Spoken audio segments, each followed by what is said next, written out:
الحمدللہ رب العالمین والصلاة والسلام علی سید الانبیاء والمرسلین اما بعد فاعوذ باللہ من الشیطان الرجیم بسم اللہ الرحمن الرحیم۔ محترم سامعین ناظرین، ایک دفعہ ذوق شوق پیار محبت سے حضور کی بارگاہ میں درود و سلام کا نذرانہ پیش کر لیجئے۔ پڑھ لیجئے الصلاۃ والسلام علیک یا رسول اللہ، الصلاۃ والسلام علیک یا حبیب اللہ، الصلاۃ والسلام علیک یا سیدی یا خاتم النبیین وعلی آلک واصحابک یا سیدی یا نور اللہ۔ محترم سامعین ناظرین، السلام علیکم ورحمۃ اللہ وبرکاتہ۔ امید ہے آپ سب خیر خرید سے ہوں گے۔ محترم سامعین ناظرین، آج ہم آپ کی خدمت میں ایک نئی ویڈیو کے ساتھ حاضر ہوئے ہیں۔ آج کی ویڈیو کے اندر ہم سماعت کریں گے حضرت سیدنا امام جعفر صادق رضی اللہ تعالیٰ عنہ۔ آپ کا تعارف پیش کیا جائے گا، آپ کی کرامات اور آپ کے ملفوظات پیش کیے جائیں گے، اور آپ کے یوم وصال کے حوالے سے ہم کچھ باتیں سماعت کریں گے۔ اللہ تبارک و تعالیٰ نے ائمہ اہل بیت طہار میں سے جن نفوس کو راہ طریقت و معرفت میں کمال عطا فرمایا، ان میں ایک عظیم ہستی جن کا اسم گرامی حضرت امام جعفر صادق رضی اللہ تعالیٰ عنہ ہے، اور آپ کا نام ہمیشہ زندہ اور تابندہ رہے گا۔ حضرت امام جعفر صادق امت مسلمہ اور حجت نبوی کے لیے روشن دلیل میں آپ صدق و تحقیق اور باغ ولایت کا انمول ثمر بھی ہیں۔ اللہ تبارک و تعالیٰ نے آپ کو بے پناہ عظمت اور بزرگی عطا فرمائی اور شان و شوکت عطا فرمائی، جس کی بنا پر آپ کی ذات اقدس کی طرف بہت سے خطابات منسوب ہیں۔ سراج الاصفیاء یہ آپ کا خطاب ہے، عمدۃ الابرار اور سید الاذکیاء اور سیف اللہ ناطق بالحق، امام الفقراء، امام العصر، صاحب فضل و احسان ہے، اور آپ کا نام مبارک جعفر ہے، اور آپ کی کنیت مبارکہ ابو محمد ہے۔ اور حضرت امام جعفر صادق آپ کا لقب صادق ہے، جس کی وجہ سے آپ امام جعفر صادق رضی اللہ تعالیٰ عنہ کے نام سے مشہور ہوئے۔ آپ کے والد محترم کا نام حضرت امام محمد باقر بن زین العابدین بن حسین بن علی المرتضی رضی اللہ تعالی عنہم ہے، اور آپ کی والدہ ماجدہ کا نام ام فروہ بنت قاسم بن محمد بن حضرت ابو بکر صدیق رضی اللہ تعالی عنہم ہے، اور ام فروہ کی والدہ ماجدہ کا نام حضرت اسماء بنت عبد الرحمن بن حضرت ابو بکر صدیق رضی اللہ تعالی عنہم ہے۔ اور امام جعفر صادق کی ولادت باسعادت 12 ربیع الاول اور 83 ہجری میں برود پیر شریف مدینہ مبارکہ میں آپ کی ولادت باسعادت ہوتی ہے، اور امام صاحب کی ولادت باسعادت پر آپ کے والد محترم حضرت امام محمد باقر رضی اللہ تعالیٰ عنہ بہت خوش ہوئے تھے، اور ایک مرتبہ آپ نے یہ ارشاد بھی فرمایا کہ میرا یہ صاحبزادہ ان چند مخصوص افراد میں سے ہے جن کے وجود مسعود سے اللہ رب العزت نے بندوں پر احسان فرمایا ہے، اور فرمایا میرے بعد میرا یہی جانشین ہوگا۔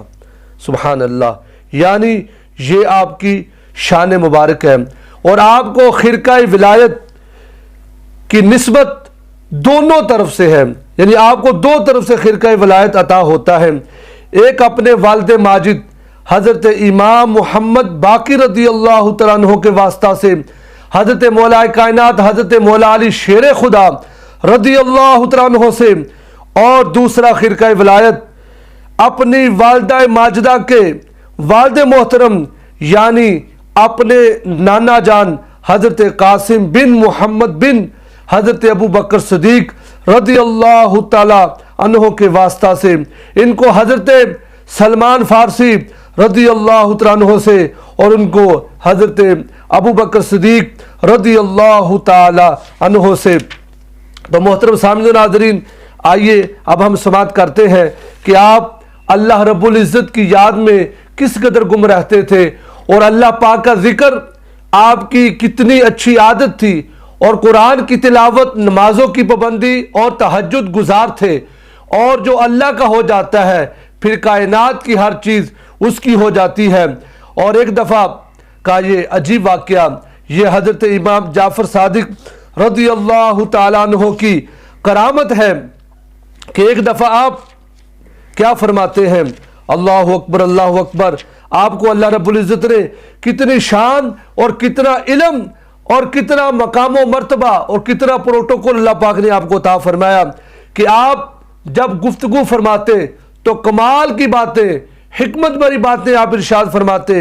ایک مرتبہ حضرت امام اعظم حضرت امام ابو حنیفہ رحمت اللہ علیہ حضرت امام جعفر صادق رضی اللہ عنہ کی خدمت میں حاضر ہوتے ہیں، اور آپ نے حضرت امام اعظم ابو حنیفہ سے پوچھا، امام صاحب نے، یہ بتائیے اللہ تعالیٰ نے آنکھوں میں نمکینی کیوں پیدا کی ہے، اور کانوں میں تلخی کیوں ہے، اور ناک کے نتنوں میں رطوبت اور لبوں میں شیرنی کیوں پیدا فرمائی ہے؟ تو امام اعظم ابو حنیفہ نے فرمایا، یا حضرت میں آپ کے منہ سے ان سوالوں کے جواب سننا چاہتا ہوں۔ اللہ اکبر۔ تو امام جعفر صادق نے فرمایا، آنکھوں میں نمکینی اس لیے ہوتی ہے کہ یہ چربی کا ڈھیلا ہے، اور ان میں اگر شوریت اور نمکینی نہ ہوتی تو فرمایا یہ پگھل جائیں۔ کانوں میں تلخی اس لیے ہے کہ اس میں کیڑے مکوڑے نہ گھس جائیں، اور ناک میں رطوبت اس لیے ہوتی ہے کہ سانس کی آمد و رفت میں آسانی رہے اور خوشبو اور بدبو محسوس ہو۔ لبوں میں شیرنی اس لیے پیدا فرمائی گئی کہ کھانے میں لذت آئے۔ اس کے بعد امام جعفر صادق نے پوچھا، وہ کون سا کلمہ ہے جس کا پہلا حصہ کفر اور دوسرا ایمان ہے؟ تو امام اعظم ابو حنیفہ نے پھر فرمایا، آپ ارشاد فرمائیں، میں آپ کے زبان سے یہ کلمات سننا چاہتا ہوں۔ چنانچہ امام جعفر صادق نے ارشاد فرمایا، یہ وہی کلمہ ہے جو آپ رات دن پڑھتے ہیں، یعنی لا الہ کفر اور الا اللہ فرمایا ایمان ہے۔ اس کے بعد حضرت امام جعفر صادق رضی اللہ تعالیٰ عنہ دریافت فرمایا کہ عورت کمزور ہے یا مرد کمزور ہے، اور یہ کہ حمل کی حالت میں عورت کو حیض کا خون کیوں نہیں آتا؟ تو امام اعظم ابو حنیفہ نے فرمایا، یہ تو معلوم ہے کہ عورت کمزور ہے، مگر اس بارے میں آپ ارشاد فرمائیں کہ حمل کے ایام میں عورت کو حیض کیوں نہیں آتا؟ تو امام جعفر صادق نے فرمایا، اگر عورت کمزور ہے تو پھر اس کی کیا وجہ ہے کہ اس کو میراث میں ایک حصہ اور مرد کو 2 حصے دیا جاتا ہے؟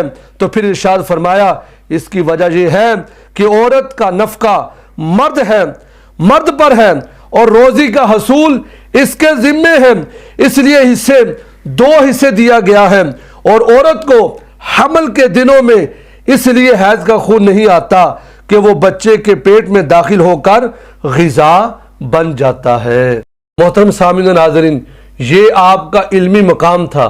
آئیے اب دیکھتے ہیں کہ آپ کتنی محنت کرتے تھے، کتنی مشقت اٹھاتے تھے، اور روزی کمانے کے لیے آپ کس قدر مشقت اٹھاتے تھے۔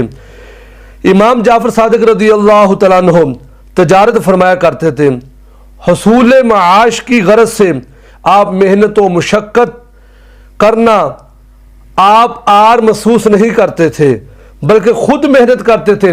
چنانچہ ایک مرتبہ آپ اپنے باغ میں کام کر رہے تھے، بیلچہ آپ کے ہاتھ مبارک میں تھا، اور آپ بڑی تیزی کے ساتھ، تندہی کے ساتھ آپ کام کر رہے تھے، اپنے کام میں مصروف تھے کہ آپ کے جسم مبارک سے پسینہ بہہ رہا ہے، اور آپ کا جسم پسینے سے تر ہو گیا ہے، اور کسی نے عرض کی حضرت یہ بیلچہ آپ مجھے عطا فرما دے، میں کام کرتا ہوں۔ اللہ اکبر۔ تو میرے امام کا جملہ سنیے، اپنا ایمان تازہ کیجئے۔ تو امام صاحب نے فرمایا یہ خدمت میں انجام دیتا ہوں۔ جب اس بندے نے کہا کہ حضرت میں آپ کی خدمت کرتا ہوں، تو آپ نے فرمایا، بڑا ہی خوبصورت اور دل نشیں آپ نے جواب ارشاد فرمایا۔ آپ نے فرمایا حصول معاش کی غرض میں گرمی اور دھوپ کی تکلیف برداشت کرنا کوئی عیب کی بات نہیں۔ فرمایا محنت کر رہا ہوں، میں اپنی روزی کمانے کے لیے محنت کر رہا ہوں، فرمایا اس میں کوئی عیب والی بات نہیں۔ اللہ اکبر، اللہ اکبر۔ اور محترم سامعین و ناظرین، حضرت امام جعفر صادق رضی اللہ عنہ کی شان یہ ہے، ایک سوکھے درخت جو خشک درخت ہے اس کے نیچے آپ کھڑے ہوتے ہیں۔ راوی بیان کرتے ہیں کہ ہم حضرت امام جعفر صادق رضی اللہ عنہ کے ساتھ حج کے لیے جا رہے تھے کہ راستے میں ہمیں ایک جگہ کھجور کے سوکھے ہوئے درختوں کے پاس رکنا پڑا۔ حضرت جعفر صادق نے اپنے لبوں سے کچھ پڑھنا شروع کر دیا، اور جس کی راوی کہتے ہیں مجھے کچھ سمجھ نہیں ہے کہ امام صاحب نے کیا پڑھا۔ اچانک آپ نے جو خشک درخت کھجور کے ان کی طرف آپ نے چہرہ مبارک کر کے فرمایا اللہ تعالیٰ نے تم میں ہمارے لیے جو رزق ودیعت کیا ہے اس سے ہماری ضیافت کرو، یعنی ہماری ضیافت کرو، ہمیں وہ رزق پیش کرو۔ میں نے دیکھا کہ وہ جنگلی کھجوریں آپ کی طرف جھک رہی ہیں، اور میں نے دیکھا کہ وہ خشک جو ٹہنیاں تھی، جو کھجوریں خشک تھیں، میں نے دیکھا کہ اب وہ خوشے ہرے ہو چکے ہیں اور وہ لٹک رہے تھے۔ آپ نے مجھے فرمایا میرے پاس آؤ اور بسم اللہ الرحمن الرحیم پڑھ کر کھاؤ۔ میں نے آپ کے حکم کی تعمیل کرتے ہوئے کھجوریں کھائیں۔ اللہ اکبر۔ اور راوی بیان کرتے ہیں کہ حضرت امام جعفر صادق رضی اللہ تعالیٰ عنہ ایک دن مکہ معظمہ میں آپ کے ساتھ ہم سفر کر رہے تھے اور امام جعفر صادق بھی ہمارے ساتھ تھے۔ اچانک ہمارا گزر ایک ایسی عورت کے پاس سے ہوا کہ جو بیچاری بہت زیادہ پریشان تھی، اس کے پاس اس کی گائے تھی جو دودھ نہیں دیتی تھی، اور جس کی وجہ سے یہ عورت بہت زیادہ پریشان تھی۔ اور حضرت امام جعفر صادق نے دیکھا کہ وہ عورت اپنے بچے کو ساتھ لے کر اس گائے کے پاس بیٹھ کر زاروں کی طرح رو رہی ہے۔ حضرت امام جعفر صادق نے فرمایا کیا تم چاہتے ہو کہ یہ گائے تجھے فائدہ پہنچائے؟ اللہ کے حکم سے یہ گائے ٹھیک ہو جائے، گائے تندرست ہو جائے، دودھ دینا شروع کر دے۔ وہ بولی آپ کو نظر تو آتا ہے میں پہلے بڑی مصیبت میں پھنسی ہوئی ہوں۔ تو آپ نے پھر فرمایا اللہ تیری مدد فرمائے۔ پھر اس کے بعد امام صاحب نے دعا فرمائی اور گائے جو ہے وہ اس کے سر کے اوپر آپ نے ہاتھ پھیرا اور اس کے پاؤں کو چھوا، پھر اسے بلایا تو پھر وہ گائے جو اٹھ نہیں سکتی تھی، جب آپ نے دعا کی اس کو ہاتھ لگایا سبحان اللہ تو وہ گائے اٹھ کر کھڑی ہوگی۔ پھر اس کے بعد حضرت امام صاحب اپنے دوستوں کے ساتھ شامل ہو گئے تاکہ اس عورت کو پتہ نہ چلے، اپنے آپ کی نمائش نہیں کی، اپنے آپ کو ظاہر نہیں کیا۔ تو یہ شان ہے حضور کے غلاموں کی، حضور کی اہل بیت کی کہ جانور بھی آپ کا احترام کرتے ہیں، چاہے تو اشاروں سے اپنی کایا ہی پلٹ دیں دنیا کی، چاہے تو اشاروں سے اپنی کایا ہی پلٹ دیں دنیا کی۔ یہ شان ہے خدمتگاروں کی، سرکار کا عالم کیا ہوگا۔ یہ شان ہے خدمتگاروں کی، سرکار کا عالم کیا ہوگا۔ ہر کوئی فدا ہے بن دیکھے دیدار کا عالم کیا ہوگا۔ محترم سامعین و ناظرین، اب ہم کچھ آپ کے ملفوظات بھی سماعت کرتے ہیں۔ امام صاحب فرماتے ہیں توبہ کرنا آسان ہے لیکن گناہ چھوڑنا مشکل ہے۔ امام صاحب فرماتے ہیں مصیبتوں کا نزول ہلاکت کے لیے نہیں بلکہ امتحان کے لیے ہوتا ہے۔